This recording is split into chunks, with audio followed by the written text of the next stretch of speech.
we go. So imagine your favorite football team crushing the opponent's wide receiver. Who doesn't love the big hit and thrill and excitement that you get from that? But have you really thought about how that hit could transform that wide receiver's life? Whether affected now or when you have kids, concussions will hinder your life in one way or another. Concussions within the sport of football are a major problem in today's society and needs to be looked at more. I have read countless articles and studies done on concussions so that I will be prepared, although I don't play football, but when I have kids and if they wish to play football. Today I will be informing you on the new helmets, rules changed, and post-football life. The new helmets. The new helmets are called Visus 01. These started coming out in 2016 in the NFL. It pretty much blows away all the past helmets. The difference is it has like a soft shell that kind of crumbles on contact. The best comparison is kind of like a car bumper, how it just kind of gives instead of just stays hard. It kind of gives with the head so it doesn't cause as much hard contact. It also has a wider field of vision so that the runners can see their peripheral so they don't get more blindsided, which is a big cause of concussions because those are like the biggest hits when they can't see them coming and prepare for them. The next big step that needs to be made is the influence in the younger sports like the high school and youth, because these kids don't have as good as equipment, and so obviously the NFL is going to have the best, and these helmets need to start getting incorporated into the lower ages so that these kids aren't hurt at a much younger age. One of the first NFL players to come out and openly speak great about this is Russell Wilson. He was one of the first people to use this helmet, and him and a group of investors invested $50 million into this. I think it was in the 2017 after they came out in 2016.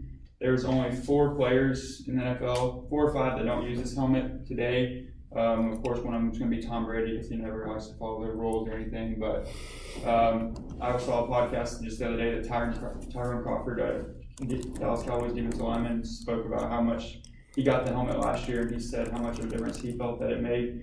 Now, the only problem that people are speculating on it is due to how good everyone believes the helmet's going to be, if the people really have concussions, how they're probably going to get away with it just because of how good this helmet's supposed to be, and it's not supposed to have concussions. So Calvin Johnson once said, guys get concussions, they don't tell the coaches because concussions jeopardize the job at hand because no one wants to sit out. They're not thinking about the long term at that time when they're playing football and they're getting paid. That's pay cut, not pay cut, but just missed opportunities for money. So the next point is rules changed. In 2009, the NFL started to see the problem of concussions and they outlawed wedge blocking, which is on kickoff, 3 big linemen would group together and little guys on the kickoff team would run and they'd run into them, and you just think about like a semi going like half the speed and a car going full speed. Like obviously, even though the car's going faster, it's going to be a lot more damage to that big semi. So the NFL, they took that and they made it instead of 3, you can only have 1, which is basically outlaws wedge. And then they reviewed the rule after a bunch of like complaints, and they changed it to 2. You can only have 2 people together instead of 3. And so they also hired the NFL in 2015. They hired Dr. Jeff Crandell from the University of Virginia. He's a biochemical engineer, and they gave him every year. The NFL allots $100 million to player safety. They gave him $60 million of that $100 million in that offseason. And he kind of did a study, and beginning in 2015, from 2015 to 2018, the concussions has jumped up from 33 to 46%, and 2/3 of these concussions came on kickoffs.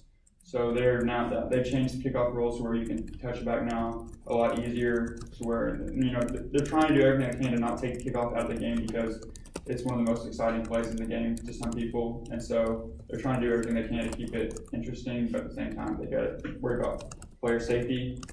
And another big problem that he saw was people lowering their head, they're front of their helmet, which it could affect the person hit, but sometimes affects people that are hitting the person, like Ryan Shazier, the Pittsburgh Steelers linebacker, who lowered his head and he will never play the game again. They didn't even think he was going to walk just because of the neck and head injury that he caused.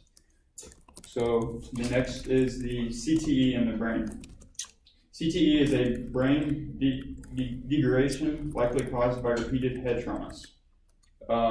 So in July 2017, Boston University came out with a study that of the 111 brains given to them for this study, 110 of the ex-NFL players came back that they had some sort of CTE. Not all of them are really bad, but some of them were. Obviously, this study's going to be a little biased just because people that were given the brains probably showed symptoms of it versus the people who showed no symptoms probably aren't going to donate their brain.